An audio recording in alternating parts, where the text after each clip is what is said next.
Good afternoon, friends.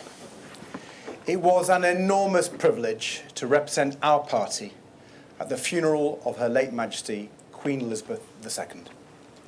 Beneath the splendour of Westminster Abbey, surrounded by dignitaries from nations around the world, it was a beautiful memorial to a life of faith, devoted to our country and our Commonwealth, and a poignant celebration of values we all hold dear: patriotism, compassion, service, values embodied by Her Majesty. We thank her again. And we welcome her son, King Charles III, to the throne. This speech was, of course, originally scheduled for September in Brighton, but we rightly cancelled our conference so we could properly mourn Her Majesty. That does, of course, mean that I've had to postpone this speech for 47 days, or to use the modern unit of measurement, approximately 1 Liz Truss. And that says it all, doesn't it? The chaos and incompetence that these Conservatives have inflicted on our great United Kingdom. All their squabbling, their scandals, their sleaze. It's shameful. This would be unacceptable at any time. When our country is in the grip of a cost of living crisis, when local health services are on their knees, when war ravages our continent, it is nothing less than a betrayal of the British people. Has there ever been such a chasm between the duty and dedication needed for public office and the appalling dishonesty and disregard of this government? Over the last few months, I've listened to countless people in my constituency and all around the country. People struggling just to make ends meet. Pensioners shivering at home, scared to turn on the heating. Pub landlords seeing their overheads skyrocket. Parents making difficult cutbacks, trying hard not to let their children see how worried they are. People need a government in control, with a plan, with a fair deal. What have we got instead? Chaos from Conservative clowns who either don't get it or just don't care. The Conservatives try to blame their chaos on everyone else. The BBC, the civil service, the wokerati, whoever they are. They blame the Bank of England, British businesses, and even British workers. But it won't wash. We all know who's responsible. The blame for this chaos lies squarely with the Conservative Party.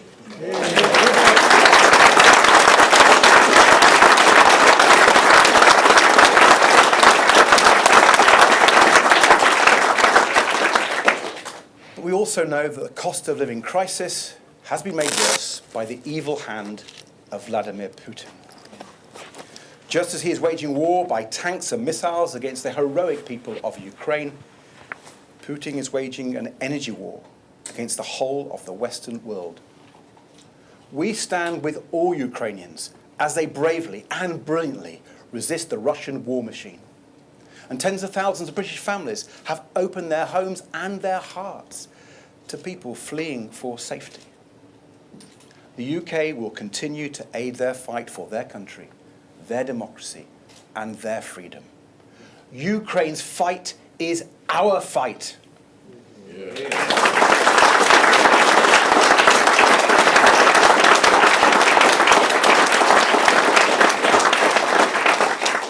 But we must resist Putin as he wages his energy war too.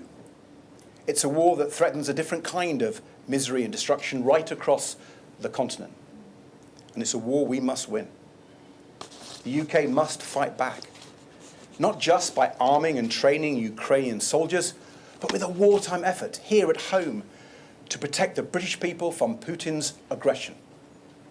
We must fortify our nation, not just with troops and submarines, but with wind turbines, solar panels, and tidal power. Yeah.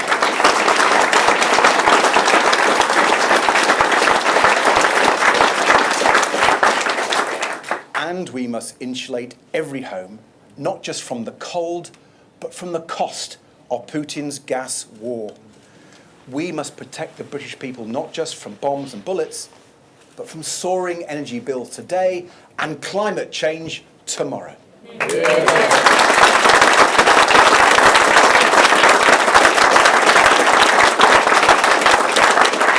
So I am proud that it was we, Liberal Democrats, who built up our country's defences when we were in government, investing in cheap, renewable energy, building Britain's clean energy defences, walls of wind turbines in the seas around our islands. And I'm proud that, again, Liberal Democrats are leading the charge for new defences for Britain, to protect our families and pensioners from Putin's energy war, paid for by a windfall tax. More than a year ago, Liberal Democrats were the first party to argue for a windfall tax on the record profits of the oil and gas companies.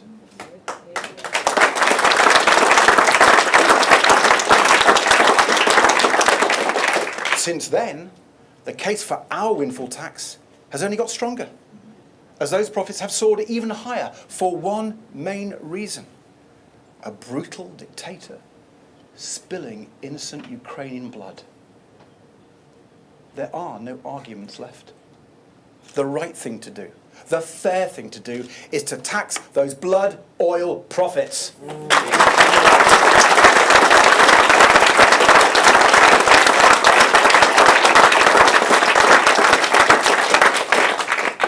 But Chancellor Rishi Sunak said no.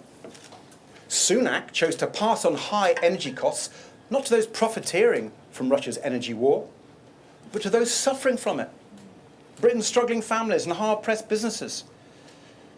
And Sunak waited another 6 months before introducing his so-called Energy Profits Levy. A tax so ineffective. Do you know how much Shell paid out on its £26 billion profit? Not a single penny. My friends, the Conservatives are both totally incompetent and morally bankrupt.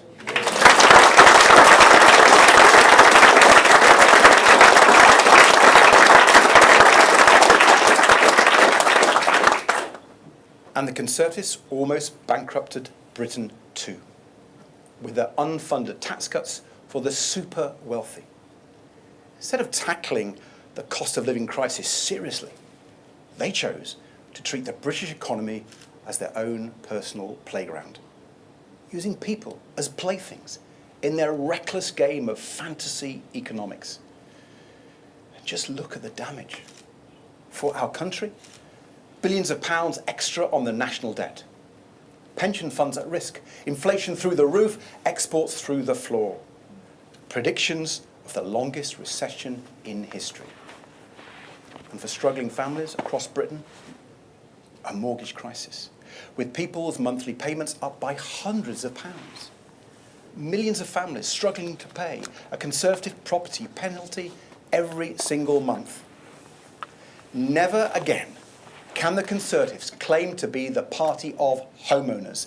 Never again can they claim to be the party of business. Never again can the Conservatives claim to be the party that balances the books. The Conservatives are the party of chaos.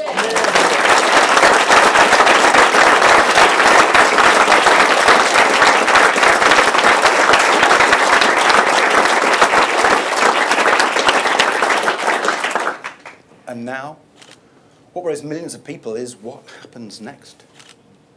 After inflicting so much chaos, the Conservatives want the rest of us to pay to clear up their mess.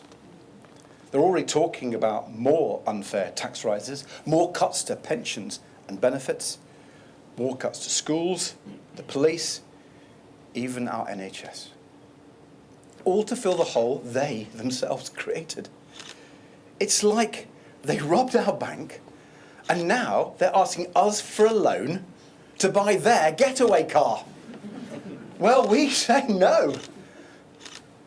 Rishi Sunak and Jeremy Hunt, instead of inflicting even more pain on struggling families and pensioners, it's time to start helping. Put a proper windfall tax on the blood oil profits of the fossil fuel giants. Reverse your tax cuts for the big banks. They are unfair and unnecessary, and use those extra billions to give people real help with energy bills, to protect pensions and benefits from inflation, to safeguard schools, hospitals and councils from cuts, and to help homeowners struggling to pay that Conservative property penalty.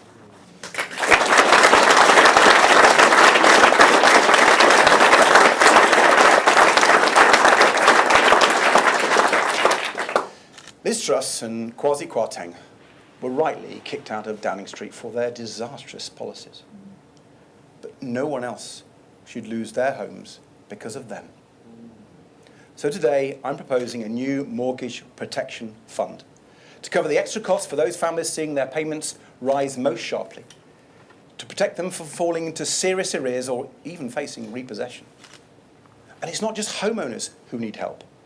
The Conservative property penalty is making it even harder for young families and people to get a mortgage in the first place. So we will keep campaigning for stronger rights for renters, to give them security in their homes and protection from unfair rent hikes. People and businesses need help now, just to survive inflation this winter. But they'll also need a plan to end the recession, to end the chaos and the pain. A plan to get our economy growing strongly again, to create opportunity and prosperity for all. And that plan can't be the cut to the bone, race to the bottom, trickle down nonsense we always hear from the Conservatives. The real answer, the Liberal Democrat economic plan, is about innovation, investment, trade and people. Innovation, from batteries to biotech, investment in every part of the United Kingdom, trade on our high streets and with the world, backing local businesses with rates reform, and tearing up the Conservatives' red tape that's strangling trade with our closest neighbours, with Europe.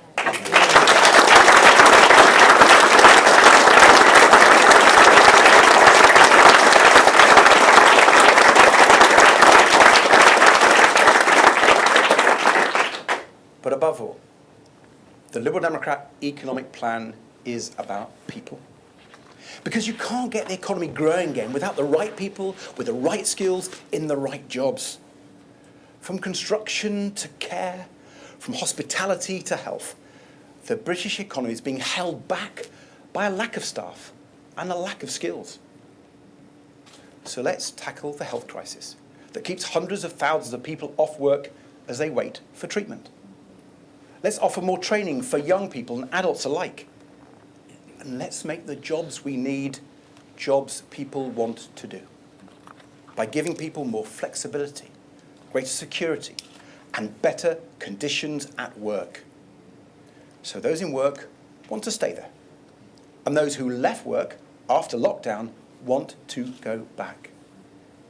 That's how to grow our economy. The Conservatives are doing precisely the reverse, neglecting local health services, threatening more cuts to schools and colleges, and tearing up hard-won employment rights. All because Rishi Sunak doesn't understand the reality of most people's daily lives.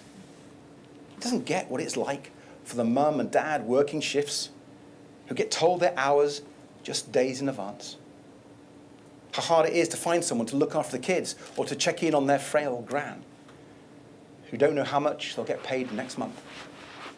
How hard that makes budgeting for the weekly shop. Rishi Sunak is so out of touch, he even appointed a work and pensions secretary who wants to roll back hard-won maternity and paternity rights. To grow our economy again, we need a plan for innovation, investment and trade. We need a government that puts people first and gives workers a fair deal. The Conservatives are incapable of doing that. The Liberal Democrats will.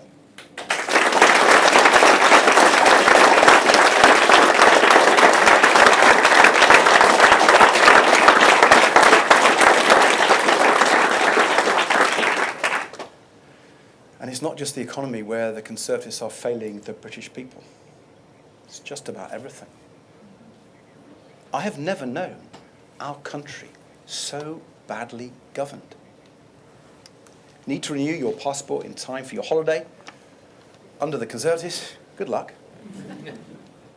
Need an operation to stop that dreadful pain in your hip? Under the Conservatives, stuck up on painkillers. Need an ambulance in an emergency or an NHS dentist? Under the Conservatives, many people are resorting to DIY. What has happened to our country under the chaos Conservatives? I know Conservative MPs were saying everything would magically get better once Liz Truss was gone. Just like they said, everything would magically get better once Boris Johnson was gone. Well, that went well, didn't it? The faces at the top may change, but all the same problems remain. One of Rishi Sunak's very first decisions as Prime Minister was to reappoint the awful Suella Braverman as Home Secretary. Less than a week after she'd been forced to resign for breaking the rules.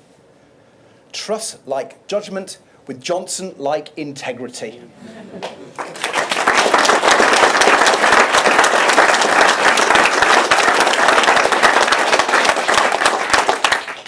Nadeem Zahawi said it was time for Boris 2.0. With Rishi Sunak, it looks like he got his wish. In fact, the only real shift in Conservative policy has been on the consumption of baked goods, namely cake. Under Boris Johnson, it was having his cake and eating it. With Rishi Sunak, it's let them eat cake. The Conservatives are still hopelessly out of touch with the everyday lives of British people. They're still letting you down and taking you for granted. And it's still our job to hold these Conservatives to account and get them out of office at the next general election.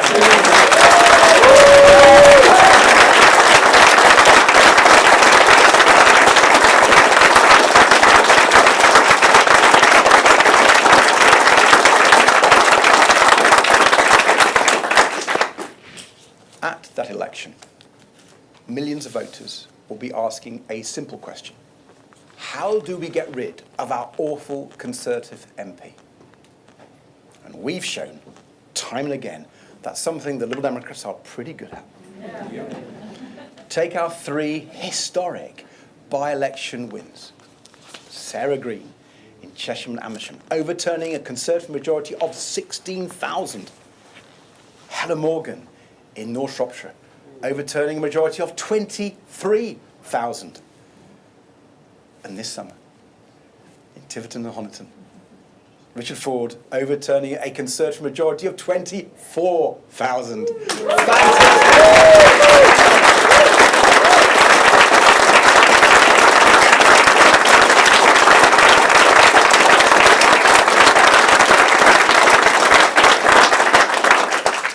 And we didn't just beat the Conservatives in Devon. We showed Boris the door.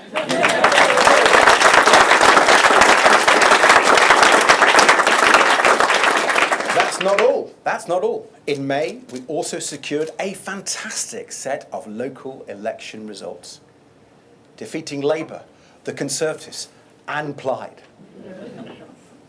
And making big gains in Scotland, taking on the nationalists who threatened to tear our precious family of nations apart, whose obsession with breaking up the UK at the expense of all else is causing real pain.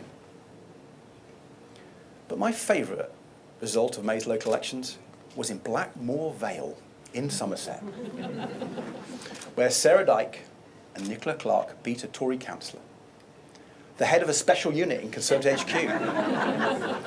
We Lib Dems beat the Tory running the Tory unit dedicated to beating the Lib Dems.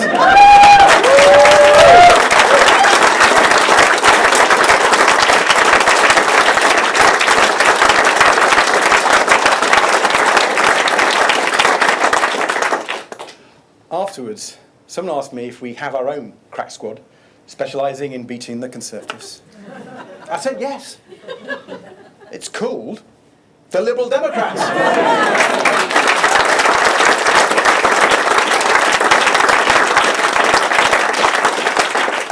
We win by really listening to people, listening to your concerns, your frustrations, and showing we hear you. Showing we care about the things you care about. Making sure you can afford a decent home, pay the bills and save for retirement. Access to high quality local health services without waiting for weeks. Good schools for your children, where your child's needs are met. Safe communities where you and your neighbours are free from the threat of crime. Clean local environments where you and your family can enjoy open green spaces and blue rivers. That's why, by the way, we launched our campaign to stop water companies pouring tons of raw sewage straight into local rivers. Conservative MPs had utterly failed to stand up for their constituents. They had let water companies make vast profits while getting away with dumping their filthy sewage. And the regulator, Ofwat, has been the accomplice in their crime.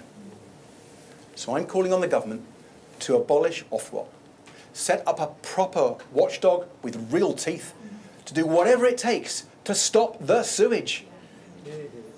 Steal the Liberal Democrat idea for sewage tax, borrow our ban on bonuses for water bosses, and make them finally clean up our rivers.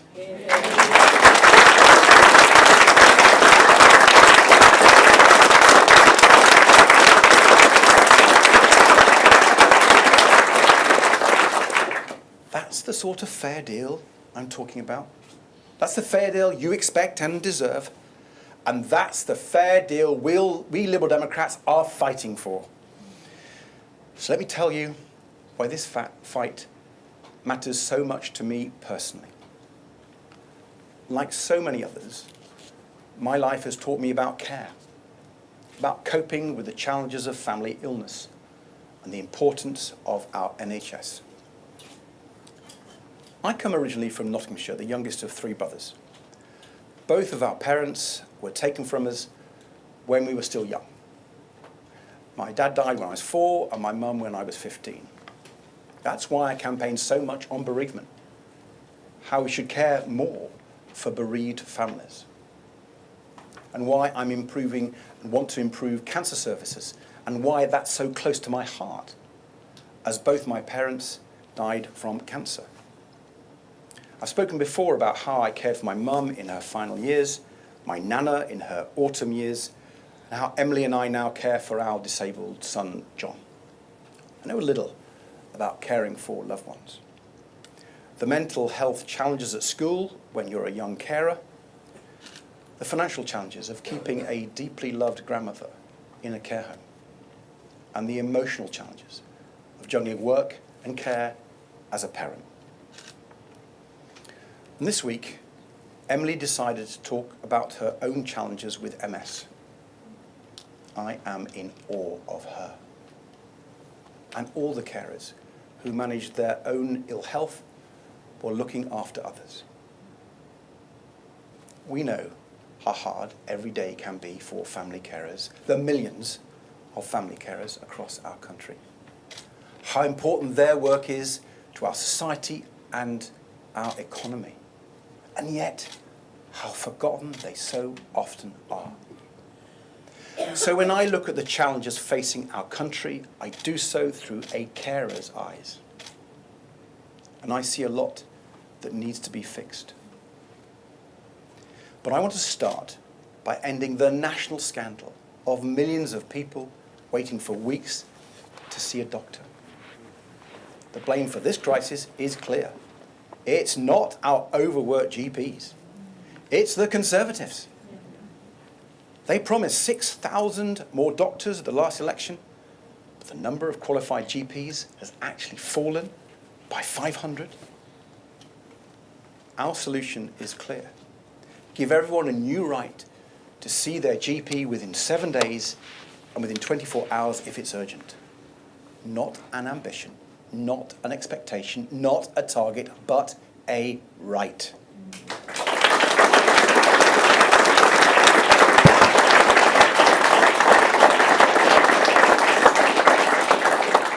And we know that you can't deliver on that right by copying the Conservatives' failed approach.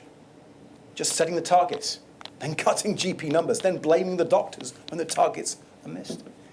This is about the government stepping up to train, retain, and recruit 8,000 more GPs, to fix the broken pension rules that are forcing many doctors to quit, to reduce the pressure on GPs, with pharmacists, nurses, and paramedics helping wherever possible, to give doctors the time and the tools to do the job, so everyone can get the care they need. And there's one more change we must fight for, a crucial part of our fair deal, a fairer politics. If there's one thing the last year has shown us, it's that our political system is not fit for purpose. First past the post distorts democracy. It denies voters a real choice. It incentivizes political parties to do exactly what the Conservatives do now. Focus on a small number of voters in a small number of marginal seats, ignoring everyone else, and so taking millions of people for granted. We have to stop that. In the end, for us as Liberals, it comes down to power. And a proportional electoral system would give every voter equal power. With fair votes, everyone could make their voices heard. Everyone's vote would have real power. Voter power to hold every MP to account. Putting power in people's hands, holding the already powerful to account, that is our Liberal mission. So Liberal Democrats, let's make the next general election the last one to use first past the post.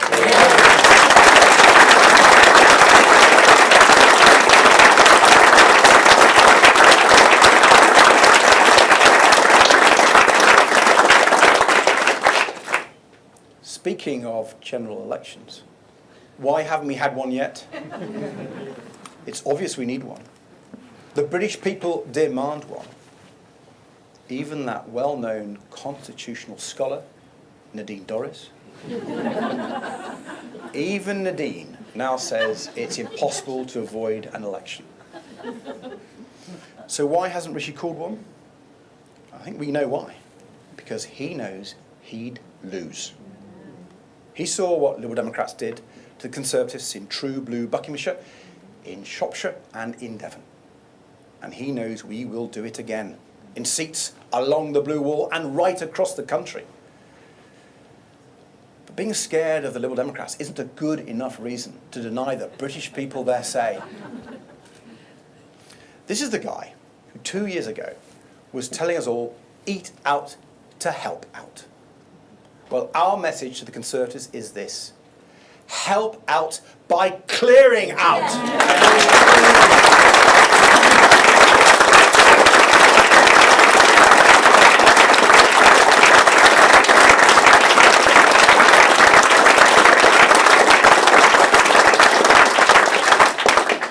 Rishi Sunak, your government does not have a shred of credibility left. It does not have a shred of legitimacy left. And if you had a shred of integrity left, you would call a general election now.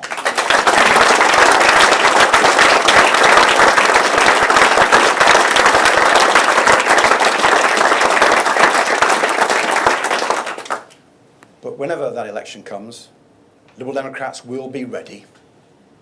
We are the party that will end this chaos. The party that understands the challenges people are facing. We'll show that we are the party that cares, the party that has a plan, the party that offers a fair deal, and that's why we will win.